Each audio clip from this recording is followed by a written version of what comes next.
বিভিন্ন ইউনিয়নের সভাপতি সাধারণ সম্পাদক কিন্তু যারা নির্বাচিত হয়েছে এবং যারা নির্বাচিত হন নাই প্রেসিডেন্ট সেক্রেটারি বা আগেও প্রেসিডেন্ট সেক্রেটারি ছিলেন তারা এখানে উপস্থিত রয়েছে। প্রিয় সাংবাদিক ভাইরা আপনারা এখানে উপস্থিত আছেন। গুমফুল পরিবারের অনেক সদস্য আমাদের এই মঞ্চে উপস্থিত রয়েছে। কারণ বিগত আন্দোলন সংগ্রামে আমাদের এই চন্দ্রগঞ্জে প্রায় শতাধিক বলা চলে ৯৬ সাল থেকে শুরু করে এর পরবর্তী ১৭ বছর সর্বশেষ জুলাই আন্দোলনে তাদের ত্যাগ শ্রম তাদের পরিবার সবকিছুকে রেখে তারা আমাদের সঙ্গে আন্দোলন সংগ্রাম করেছিল। আজ হয়তো তারা নাই, আমি তাদের অনেকে যারা শহীদ হয়েছে তাদের আত্মার মাত্রা কামনা করছি। বিগত আন্দোলন সংগ্রামে যারা শহীদ হয়েছে তাদের আত্মার মাত্রা কামনা করছি। এখানে আমার মা বোনেরা উপস্থিত আছে। আমাদের এই অঞ্চল এখানে আমাদের যদি বলি প্রতি ঘরে ঘরে দিন, প্রতি ঘরে ঘরে বিএনপি কর্মী, প্রতি ঘরে ঘরে বিএনপি নেতা, প্রতি ঘরে ঘরে বিএনপি সমর্থক, তাদেরকে আগলে রাখার জন্য এই মা বোনেরা নামাজের বিশ্বাস ছিল, বাধা দিয়ে রেখেছিল। আমি তাদেরকে যথেষ্ট সম্মান দিয়ে সবসময় এই মিটিংয়ে উপস্থিত রাখি।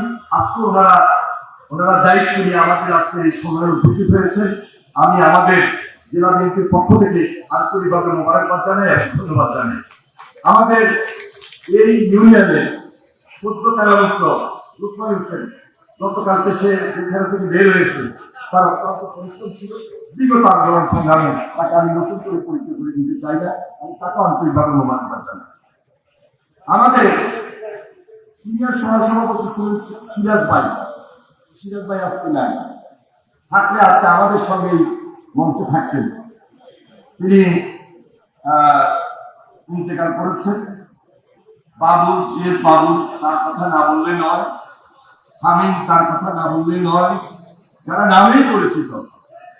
এই যে ইমন হলো ফারুক চেয়ারম্যানের ছেলে, এখানেই তার বাড়ি, তার মা এখানে আছেন। উনি হয়তো আমার পরে একটু বক্তব্য রাখবেন। আমি এই পরিবারের কাছে কৃতজ্ঞতা প্রকাশ করছি। আমরা চেষ্টা করেছি গুমফুল পরিবারের পাশে থাকার জন্য। আমাদের চন্দ্রগঞ্জের জিসান সহ অনেক, সেখানে নাম বলে শেষ করা যাবে না, ফারুক সহ মনির সহ নাম বলে শেষ করা যাবে না, সোলেমান বাবুল নাম বলে শেষ করা যাবে না। যদি বলতে যাই অনেকের নাম, প্রায় শতাধিক নামগুলো আমাকে বলতে হবে।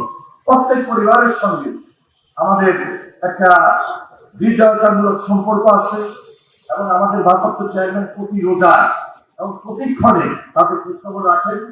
তবে আমি একটা কথা বলি, বিগত ৭০ বছরের এদের ত্যাগ অপরিসীম, পরিবারের ত্যাগ, তাদেররা যারা আজকে গুমফুল হয়েছে তাদের ত্যাগ শেষ করে বলা যাবে না। যদি আল্লাহ সুযোগ দেন ইনশাল্লাহ সামনের যে নির্বাচন অনুষ্ঠিত হবে, নির্বাচনের মধ্য দিয়ে এই দেশে যখন একটা জনগণের সরকার প্রতিষ্ঠিত হবে, আমরা এই পরিবারের পাশে একদম এক পায়ে দাঁড়িয়ে থাকি, তাদেরকে সহযোগিতার হাত বাড়িয়ে দিব এবং আমাদের নৈতিক দায়িত্ব দিয়ে কথাটা বলছি। আর আমাদের এখানে অনেক কাউন্সিলর আপনারা রয়েছেন। আমি কাউন্সিলর সবাই ক্রেডিটটা সম্পর্কে নতুন করে বলতে চাই না, তাদেরকে অশেষ ধন্যবাদ জানাই। কাউন্সিলর বাইরে অনেক ডেলিগেট আছে, অনেক কাউন্সিলর হতে পারেন না, অনেক ডেলিগেট আসতেও পারেন না।